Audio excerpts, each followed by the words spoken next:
ವಿಧಾನಸಭಾ ಕ್ಷೇತ್ರಕ್ಕೆ ಭೇಟಿ ನೀಡಿದ ಮುಖ್ಯಮಂತ್ರಿ ಡಿಕೆ ಶಿವಕುಮಾರ್ ಅವರಿಗೆ ಕಾರ್ಯಕರ್ತರು ಅವರಿಗೆ ಅದ್ದೂರಿಯಾಗಿ ಸ್ವಾಗತ ಕೋರಿದ್ರು.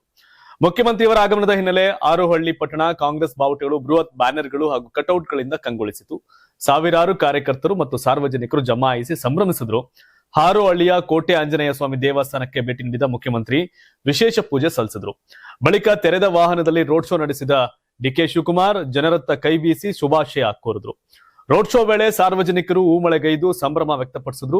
ಮುಖ್ಯಮಂತ್ರಿಯವರ ಸ್ವಾಗತಕ್ಕಾಗಿ ತಮಟೆ, ಡೊಳ್ಳು ಕುಣಿತ, ನಗಾರಿ, ಹುಲಿವೇಷ, ಪೂಜಾ ಕುಣಿತ ಸೇರಿದಂತೆ ವಿವಿಧ ಜಾನಪದ ಕಲಾ ತಂಡಗಳು ಸಜ್ಜಾಗಿತ್ತು.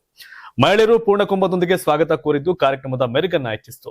ಇದೇ ವೇಳೆ ಹಸಿಮೆಣಸಿನಕಾಯಿ, ಒಣಮೆಣಸಿನಕಾಯಿ ಹಾಗೂ ಬೆಳ್ಳುಳ್ಳಿಯಿಂದ ತಯಾರಿಸಲಾದ ಬೃಹತ್ ಹಾರ ಎಲ್ಲರ ಗಮನ ಸೆಳೆಯಿತು. ಮುಖ್ಯಮಂತ್ರಿಗೆ ದೃಷ್ಟಿ ತಾಗದಿರಲಿ ಎಂಬ ಉದ್ದೇಶದಿಂದ ಸಿದ್ಧಪಡಿಸಲಾಗಿದ್ದ ಈ ವಿಶೇಷ ಹಾರವನ್ನ ಕ್ರೇನ್ ಮೂಲಕ ಅರ್ಪಿಸಲಾಯಿತು.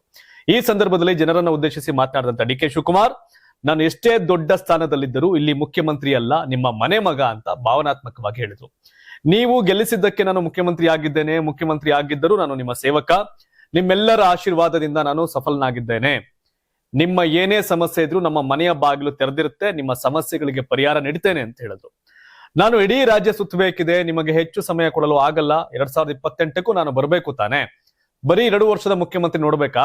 2028ಕ್ಕೂ ನಾನೇ ಬರಬೇಕು ಅಂದ್ರೆ ನನಗೆ ಬಿಡುವು ಮಾಡ್ಕೊಡ್ಬೇಕು ಅಂತ ಕೇಳಿದ್ರು. ಅಂದ್ರೆ 2028ಕ್ಕೂ ಮುಖ್ಯಮಂತ್ರಿ ಆಗ್ಬೇಕು ಅಂತ ಡಿ ಕೆ ಶಿವಕುಮಾರ್ ಗುರಿ ಇಟ್ಕೊಂಡು ಹೋದಂಗೆ ಕಾಣ್ತಾ ಇದೆ. ಸೊ ಇನ್ನೆಲ್ಲ ಅವ್ರು ಹೇಳ್ತಾರೆ ಈ ಫ್ಲೆಕ್ಸು ಗಿಕ್ಸು ಹಾಕ್ಬೇಡಿ ಅಂತ, ಆದ್ರೂ ಅಭಿಮಾನಿಗಳ ಕೆಳಲ್ಲಿ ಹಾಕ್ತಾರೆ. ಸೊ ನಾವಿಲ್ಲೇ ಏನೇ ಆಗಿದ್ರು ಕೂಡ ನಮ್ಮೂರು ನಮ್ಮ ಇದಕ್ಕೆ ಹೋದಾಗ ನಮ್ಗೆ ಅದೇ ಖುಷಿ ಆಗುತ್ತೆ. ಈಗ ನಾವಿಲ್ಲೆಲ್ಲ ಏನೇ ಮಾಡಿದ್ರು, ನಾನು ಮಂಡ್ಯಕ್ಕೆ ಹೋದಾಗ, ನಮ್ಮ ಮದ್ದೂರು, ಬೆಸುಗರಳ್ಳಿ, ನಮ್ಮ ಕೆರೆಮಗಳ ದುಡ್ಡಿಗೆ ಹೋದಾಗ ನಮ್ಗೆ ಖುಷಿ ಆದಂಗೆ. ಅಂದ್ರೆ ಅವ್ರು ಎಷ್ಟೇ ದೊಡ್ಡ ವ್ಯಕ್ತಿ ಆದ್ರೂ ಅವ್ರ ಊರಿಗೆ ಹೋದಾಗ ಆಗುವಂತ ಭಾವನಾತ್ಮಕ ಆ ಫೀಲಿಂಗ್ಸ್ ಏನಿದೆ ಸಹಜವಾಗಿ ಡಿ ಕೆ ಶಿವಕುಮಾರ್ ಅವ್ರಿಗಾಗಿದೆ. ಅಟ್ ದಿ ಸೇಮ್ ಟೈಮ್ ಒಂದಷ್ಟು ಜನ ನಾನು ಸೋಷಿಯಲ್ ಮೀಡಿಯಾ ಕಾಮೆಂಟ್ ನೋಡ್ತಿದ್ದೆ, ಡಿ ಕೆ ಶಿವಕುಮಾರ್ಗೆ ಪ್ರಾರ್ಥನೆ ಫಲಿಸಿದೆ, ಹಾಗೆ ಜನ ಪ್ರಾರ್ಥನೆ ಮಾಡ್ತವ್ರು ಬಿಡದಿಲಿ, ಈ ಟೌನ್ಶಿಪ್ ಭೂ ಸ್ವಾಧೀನ ಕೈ ಬಿಟ್ಬಿಟ್ರೆ ಅವ್ರಿಗೆ ಇನ್ನೂ ಒಳ್ಳೇದಾಗುತ್ತೆ ಅಂತ ಒಂದಷ್ಟು ಜನ ಸೋಷಿಯಲ್ ಮೀಡಿಯಾ ಸಜೆಸ್ಟ್ ಮಾಡ್ತಾ ಇದ್ರು.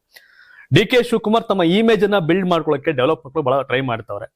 ಅತಿ ಹೆಚ್ಚು ವಿರೋಧ ಇರತಕ್ಕಂತ ಯೋಜನೆ ಅದು ಈಗ ಸದ್ಯಕ್ಕೆ. ಅದನ್ನ ಹೇಗ್ ಡೀಲ್ ಮಾಡ್ತಾರೆ ನೋಡ್ಬೇಕು. ಯಾಕಂದ್ರೆ ತವರಿಗೆ ಹೋದಾಗ ಖುಷಿ ಇದೆ, ಆ ತವರಲ್ಲಾಗೋ ಸಮಸ್ಯೆ ಇದೆಯಲ್ಲ, ಸೊ ಅದನ್ನು ಕೂಡ ಪರಿಹಾರ ಮಾಡೋ ಜವಾಬ್ದಾರಿ ಅವ್ರ ಮೇಲಿದೆ. ಬಟ್ ಬಹಳ ಸ್ಮಾರ್ಟ್ ಇದ್ದಾರೆ ಡಿ ಕೆ ಶಿವಕುಮಾರ್, ನೋಡ್ಬೇಕು ಅದನ್ನ ಹೆಂಗ್ ಹ್ಯಾಂಡಲ್ ಮಾಡ್ತಾರೆ ಅಂತ. ನೂತನ ಡಿಸಿಎಂ ಜಿ ಪರಮೇಶ್ವರ್ ಇಂದು ಸಿದ್ಧಗಂಗಾ ಮಠಕ್ಕೆ ಭೇಟಿ ಕೊಟ್ಟು ಶಿವಕುಮಾರ ಶ್ರೀಗಳ ಗದ್ದುಗೆಗೆ ವಿಶೇಷ ಪೂಜೆ ಸಲ್ಲಿಸಿ ಶ್ರೀಗಳ ಆಶೀರ್ವಾದ ಪಡ್ಕೊಂಡ್ರು.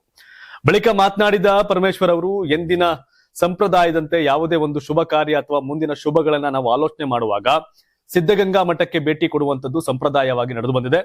ರಾಜ್ಯದ ಉಪಮುಖ್ಯಮಂತ್ರಿಯಾಗಿ ಅಧಿಕಾರ ಸ್ವೀಕಾರ ಮಾಡಿದ್ಮೇಲೆ ಮೊದಲ ಬಾರಿಗೆ ತುಮಕೂರಿಗೆ ಬಂದಿದ್ದು ಮಠಕ್ಕೆ ಭೇಟಿ ಕೊಟ್ಟು ಪೂಜ್ಯ ಸ್ವಾಮೀಜಿಯವರ ಆಶೀರ್ವಾದವನ್ನ ಪಡೆದುಕೊಂಡಿದ್ದೇನೆ. ನನಗೆ ಸಿಕ್ಕಿರುವಂತಹ ಕಂದಾಯ ಇಲಾಖೆಯಲ್ಲಿ ಕೆಲಸ ಮಾಡುವಾಗ ಶ್ರೀಗಳ ಆಶೀರ್ವಾದ ಮುಖ್ಯ ಅಂತ ನಾನು ಅಂದ್ಕೊಂಡಿದ್ದೇನೆ ಅಂತ ಹೇಳಿದ್ರು. ಡಿ ಕೆ ಶಿವಕುಮಾರ್ ಅವರು ಸಿಎಂ ಆಗಿ ಅಧಿಕಾರ ಸ್ವೀಕಾರ ಮಾಡಿ ಇಂದಿಗೆ 4 ದಿವಸ ಆಗಿದೆ. ಅನೇಕ ಭರವಸೆಗಳ ಮಾತುಗಳನ್ನ ಅವರದ್ದೇ ಆದಂತ ರೀತಿಯಲ್ಲಿ ಅನುಷ್ಠಾನ ಮಾಡೋಕೆ ಅವರು ಈಗಾಗಲೇ ನೀಲನಕ್ಷೆಯನ್ನ ಮಾಡ್ಕೊಂಡಿದ್ದಾರೆ. ಆ ಹಿನ್ನೆಲೆಯಲ್ಲಿ ರಾಜ್ಯದ ಜನತೆಗೆ ಒಳ್ಳೆ ಆಡಳಿತವನ್ನು ಕೊಡಬೇಕು ಅನ್ನೋದು ನಮ್ಮ ಚಿಂತನೆ ಇದೆ. ಅವರ ಜೊತೆಯಲ್ಲಿ ನಾವೆಲ್ಲ ಸೇರಿ ರಾಜ್ಯದ ಅನೇಕ ಅಭಿವೃದ್ಧಿ ಕಾರ್ಯಗಳು ಇನ್ನು ತ್ವರಿತಗತಿಯಲ್ಲಿ ಮಾಡೋಕೆ ಅಣಿಯಾಗಿದೆ ಅಂತ ತಿಳಿಸಿದ್ರು. ತಮಗೆ ಸಿಕ್ಕಿರುವ ಕಂದಾಯ ಇಲಾಖೆಯಲ್ಲಿ 97 ಲಕ್ಷ ರೈತರಿಗೆ ಅನುಕೂಲ ಆಗುವಂತ ಕೆಲಸ ಮಾಡ್ತೇನೆ.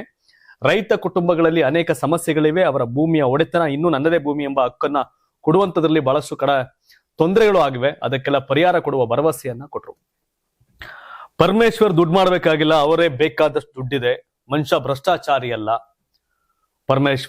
ಪರಮೇಶ್ವರ್ ಭ್ರಷ್ಟಾಚಾರ ರೈತ ಆಡಳಿತ ಕೊಡೋದ್ರಲ್ಲಿ ಎತ್ತಿದ ಕೈ, ಅದನ್ನ ಮಾಡ್ತಾರೆ. ಬಿಕಾಸ್ ಆಫ್ ದುಡ್ಡು ಮಾಡಕ್ಕೋಸ್ಕರ ರಾಜಕಾರಣ ಮಾಡ್ತಿಲ್ಲ ಅವರು, ದುಡ್ಡಿನ ದರ್ದ್ ಅವ್ರಿಗಿಲ್ಲ.